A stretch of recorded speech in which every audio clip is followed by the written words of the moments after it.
Partial funding for this program was provided by the Corporation for Public Broadcasting and by annual financial support from viewers like you. And a grant from the John D. and Catherine T. MacArthur Foundation.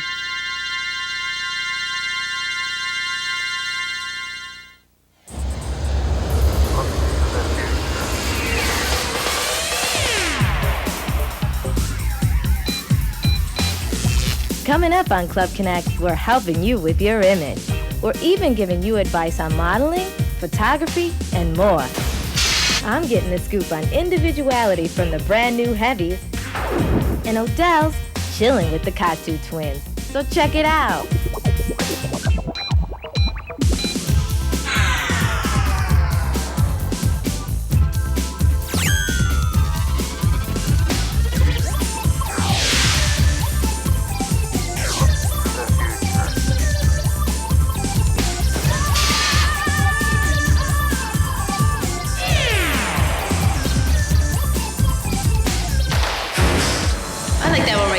Sculpture. No, that painting's the best. The one like this? But you know, they're all kind of beautiful. Whichever one is the best, they're an expression of someone's individuality. Hey, that's right, and that's what today's show is all about, being an individual and accepting yourself no matter what size, color, or shape you are. And for any of you thinking about entering the modeling or fashion industry, stick around because we're going to give you the whole scoop on breaking into business straight from the models, designers, and the agents that make it happen. Hey, don't we get a lot of viewer mail on this subject? Sure do. I got a bunch of it right here. We can split it up and give them advice about, Cool. fashion. Take this. Jerry, you can't take... I get the one about fashion, honey. Oh, those two are arguing. So come with me and let's watch the show, okay? Hey, this is Odell, and I'm hanging out in fashion photographer Garrin's spacious loft. Now, you almost have to be a jack of all trades to be in the fashion photography business. Would you agree with that? For me, that's the route I took. You know, I do a little bit of acting, I still model, work as a model. So it makes it easier for me to relate to other models when I'm shooting. Make love to the camera. Big smile. Yeah, have a good time. Mike, you come up front. Rob, you take a step back.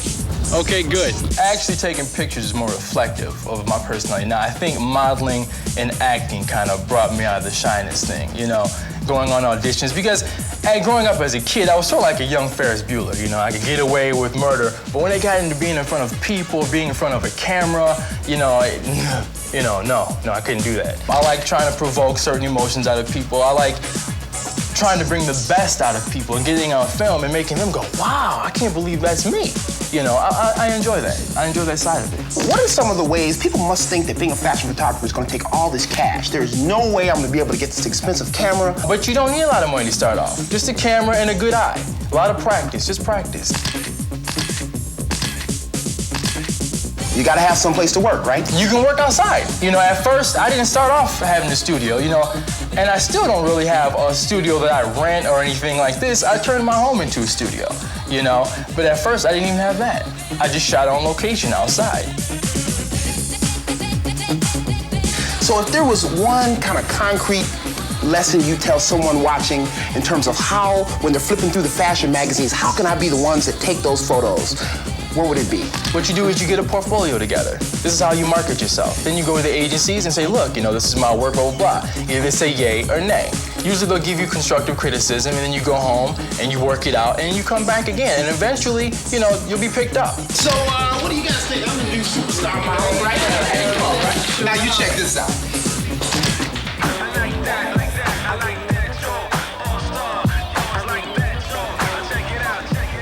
I'm Vito Galati, a hairdresser at Mark Douglas Salon. I've been doing hair about a year. I mostly work with a lot of younger people. I like to stay in the high fashion stuff, the individual stuff. I chose to do hair because I thought it'd be fun. The atmosphere, the music playing, people walking around. You see different people all the time. Your job's different pretty much every day. My other interests include I have a truck club, which people found funny because I have a lowrider. Look, I even get my hands dirty. And people find it kind of different that I do hair, which is usually a feminine thing, and then I work on cars. My friends say I should open up a haircut, oil and lube job place. When I was in high school, I was very different. I had to be an individual. I had to get attention. I liked attention. I was the loudest. I was the most noticeable. I wasn't the biggest person in school. Can you believe I was only 4'3" in the 9th grade? Yeah. I didn't play sports. I wasn't the most attractive, so I had to do things to make myself more attractive to other people, which was improve your personality, do things for people that make you interesting to them, which was being yourself. And a lot of people aren't themselves. They're scared of being themselves, so when they see somebody that is, they're interested in it, and they want to know more about you.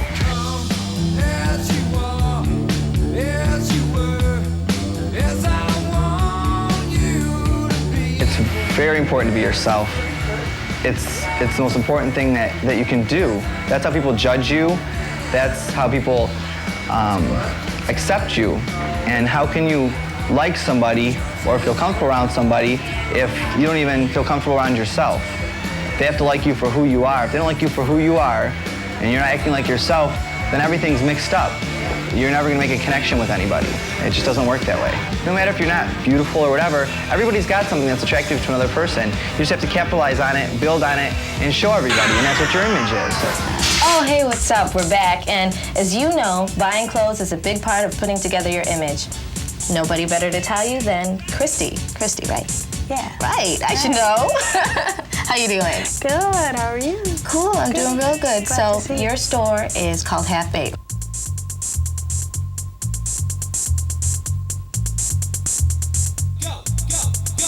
And what made you want to get into retailing, the retailing industry? As a kid, I always loved to shop with my mom, my dad, always made clothes, thought I was gonna do illustrations for, fashion magazines, and then I decided I wasn't that good of an artist. So then I decided to go into designing, made clothes for Barbie, Baby Alive.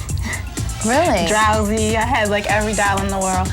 Made clothes, decided I liked to sell them more so than make them when I No, you sell was a some kid. real funky clothes here. In fact, this outfit I got on is from your store. Hey, the outfit I got on, check it out, it's real funky.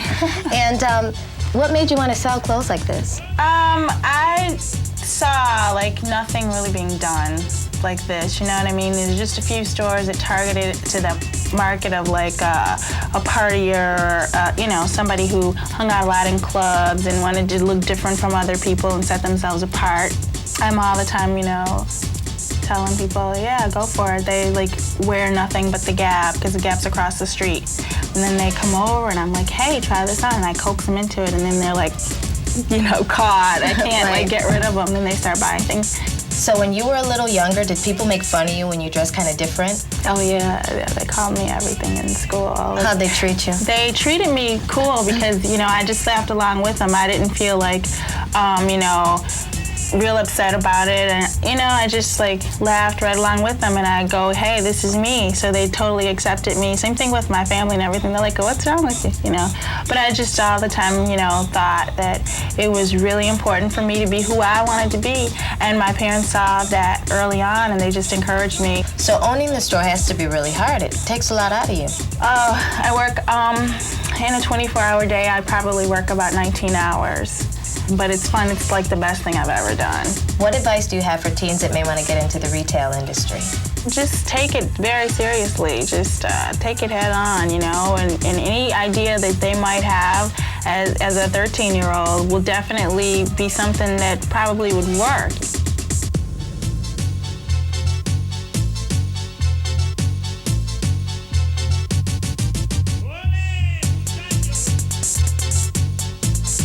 Thanks a lot, Cristy. Funky clothing. I think I'm gonna take it home with me. Do you mind? Oh, take it. Want some ideas about putting together a look that's right for you? We've got some for you in our fashion kit. It's got tips on clothes, shopping, and more. Stay tuned. At the end of the show, we'll tell you how. We're back with some viewer mail letters. The funky Mignette and Maria Choke is missing in action.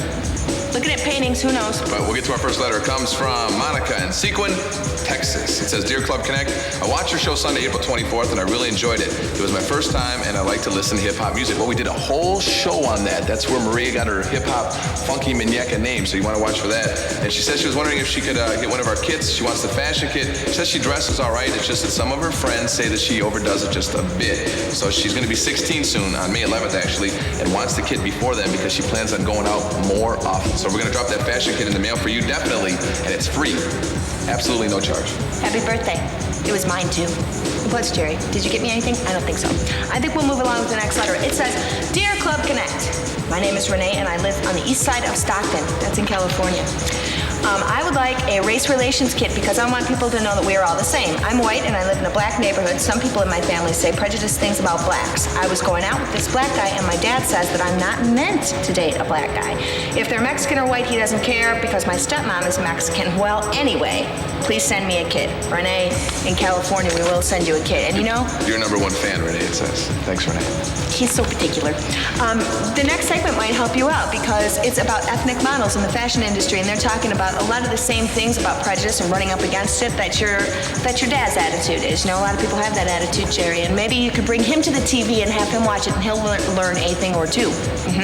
And if you would like to write us or send me a birthday card a little bit late, but you can send me one anyway, you can write us at Club Connect, 7441 2nd Boulevard, Detroit, Michigan, 48202. Very good, Jerry. Thanks, Mom. Slam them keys.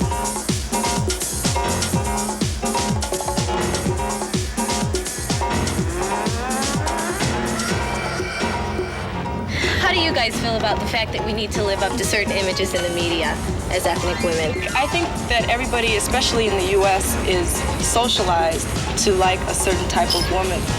You see it in the commercials, you see it on television. I feel me as an actress, I'm limited to the type of roles I can play. We have up-and-coming stars, you know, Rosie Perez and, you know, women of that are paving the way for us. I started a production company, Stage 1, and basically what we are is a rainbow of people. We have every type of ethnic person. We try to get print, runway, whatever, acting for just about anybody. If enough of us do what I'm doing, it can definitely change. How harmful do you think the images that they're putting out there right now are to our children? Sandra? I think they're very unrealistic. The Kate Moss weight look is just totally unreal. Models like us right now, basically, we just kind of have our feet in the crack of their doors with the agency.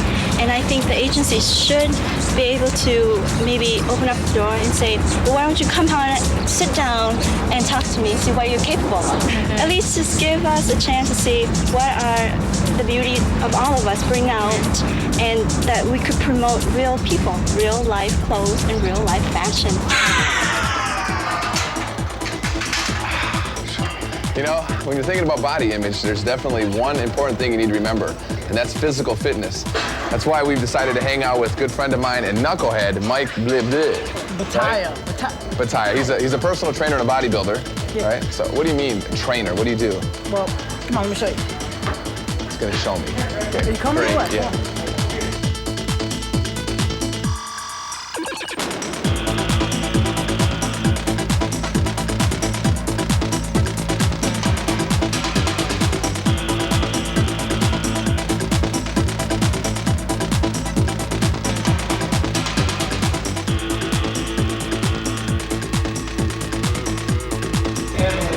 Feel huge. I'm whipped. Mike, what keeps you motivated? To be honest, girls.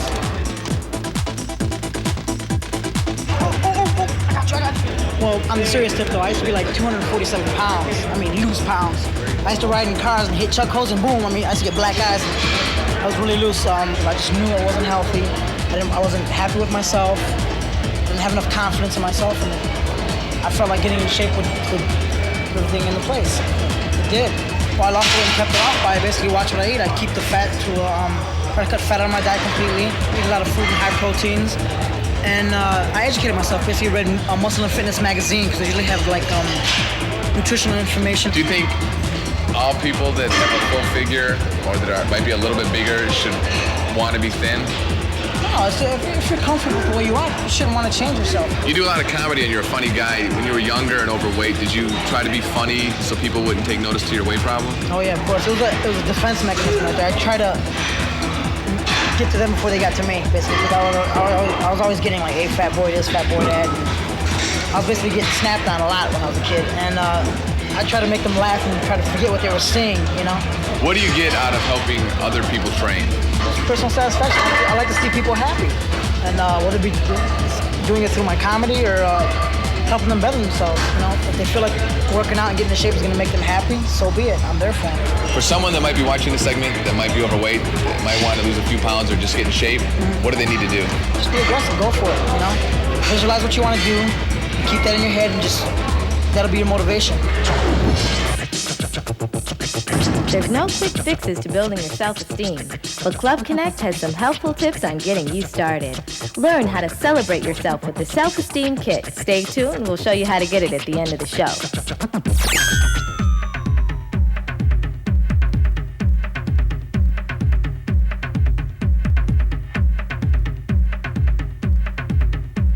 Hi, I'm Linda Gray, Agency Director at John Robert Powers International Modeling Agency. As Agency Director, the model calls in, she schedules an appointment with myself. At that time, then we will do testing on runway.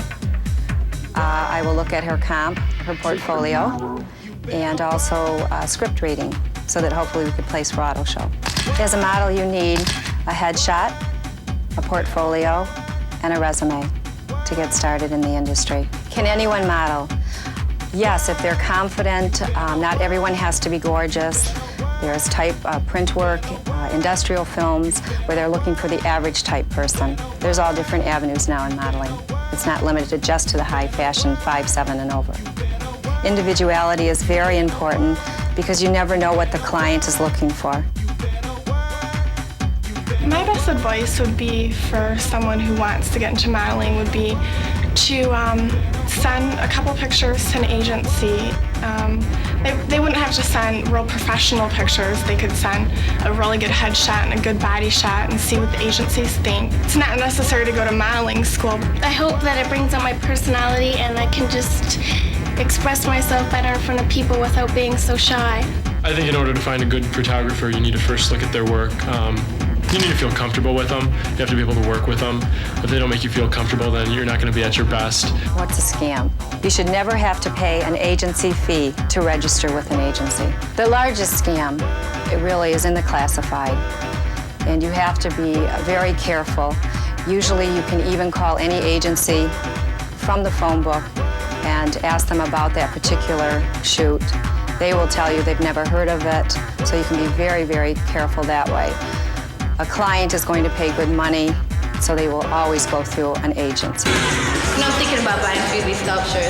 I'm thinking that Jerry's pretty darn strange. You know what? I already know I'm thinking that I'm glad we did a show like this today. Really? Why is that? Well, because I think people spend too much time focusing on looking like the next person and not enough time concentrating on themselves. Yeah, but if people in the fashion modeling industry would try and be more realistic about the images they put in front of us, people would be more confident about the way they look and feel. Hey, just like the people we saw on the show today. Yeah, but till next time, peace and we out. That'll work. Work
Partial funding for this program was provided by the Corporation for Public Broadcasting and by annual financial support from viewers like you. And a grant from the John D. and Catherine T. MacArthur Foundation.